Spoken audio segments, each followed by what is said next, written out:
Once upon a time, there was a place called Lesterland. Now, Lesterland looks a lot like the United States.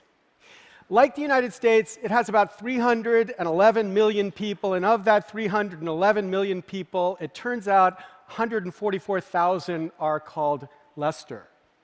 If Matt's in the audience, I just borrowed that. I'll return it in a second, this character from your series. So 144,000 are called Lester, which means about 0.05% is named Lester. Now, Lesters in Lesterland have this extraordinary power. There are two elections every election cycle in Lesterland. One is called the general election. The other is called the Lester election.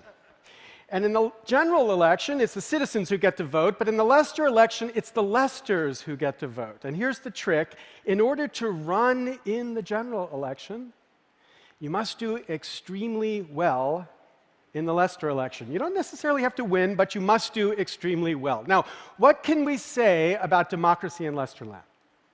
Well, we can say, number one, as the Supreme Court said in Citizens United, the people have the ultimate influence over elected officials. Because after all, there is a general election. But only after the Lesters have had their way with the candidates who wish to run in the general election. And number two, obviously, this dependence upon the Lesters is going to produce a subtle, understated, we could say camouflaged bending to keep the Lesters happy. The United States is Lesterland. The United States is Lesterland. The United States also looks like this, also has two elections. One we call the general election, the second we should call the money election. In the general election, it's the citizens who get to vote if you're over 18, in some states if you have an ID. In the money election, it's the funders who get to vote. The funders who get to vote. And just like in Lesterland, the trick is to run in the general election, you must do extremely well. In the money election, you don't necessarily have to win. There is Jerry Brown, but you must do extremely well. And here's the key. There are just as few relevant funders in USA land as there are Lesters in Lesterland. Now you say, really? Really? 0.05%?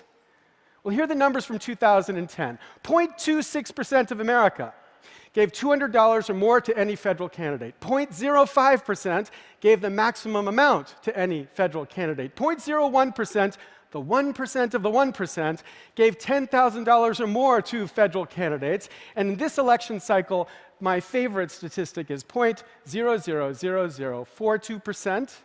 For those of you doing the numbers, you know that's 132 Americans gave 60% of the super PAC money spent in the cycle we have just seen ending.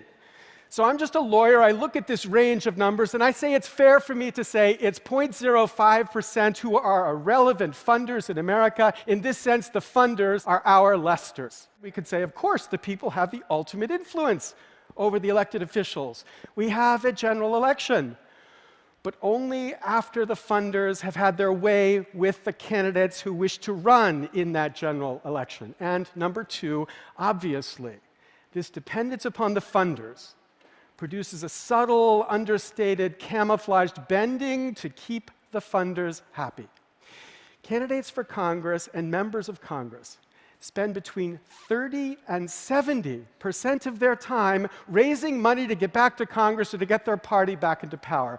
And the question we need to ask is, what does it do to them, these humans, as they spend their time behind the telephone calling people they've never met, but calling the tiniest slice of the 1%? As anyone would, as they do this, they develop a sixth sense, a constant awareness about how what they do might affect their ability to raise money. They become, in the words of the X-Files, shapeshifters, as they constantly adjust their views in light of what they know will help them to raise money, not on issues 1 to 10, but on issues 11 to 1,000. Leslie Byrne, a Democrat from Virginia, describes that when she went to Congress, she was told by a colleague, quote, "Always lean to the green." Then to clarify, she went on, he was not an environmentalist. The shifting coalitions that are comprising the 0.05% are not comprising it for the public interest. It's for their private interest. In this sense, the USA is worse than Lesterland. Whatever one wants to say about Lesterland against the background of its history, its traditions, in our land, in USA land, Lesterland is a corruption Now, by corruption, I don't mean brown paper bag, cash secreted among members of Congress. I don't mean Rob Blagojevich sense of corruption. I don't mean any criminal act. The corruption I'm talking about is perfectly legal. When Al Gore was vice president, his team had an idea for deregulating a significant portion of the telecommunications industry. The chief policy man took this idea to Capitol Hill, and as he reported back to me, the response was, hell no. If we deregulate these guys, how are we going to raise money from them? This is a system that's designed to save the status quo, including the status quo of big and invasive government. It works against the left and the right. It's a pathological, democracy-destroying corruption. Because in any system where the members are dependent upon the tiniest fraction of us for their election, that means the tiniest number of us, the tiniest number of us can block reform. I know that should have been like a rock or something. I can only find cheese, I'm sorry. So there it is, block reform.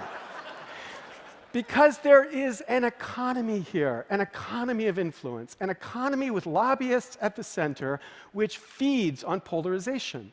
It feeds on dysfunction. The worse that it is for us, the better that it is for this fundraising. Every single one of you know this. You couldn't be here if you didn't know this, yet you ignore it. You ignore it. This is an impossible problem. You focus on the possible problems, like eradicating polio from the world, or taking an image of every single street across the globe, or building the first real universal translator, or building a fusion factory in your garage. These are the manageable problems, so you ignore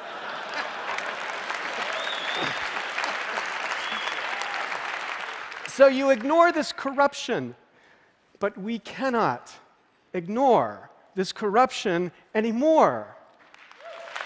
There is no sensible reform possible until we end this corruption. So I want you to take hold, to grab the issue you care the most about. Climate change is mine, but it might be financial reform or a simpler tax system or inequality. Grab that issue, sit it down in front of you. We will never get your issue solved until we fix this issue first. So it's not that mine is the most important issue. It's not. Yours is the most important issue.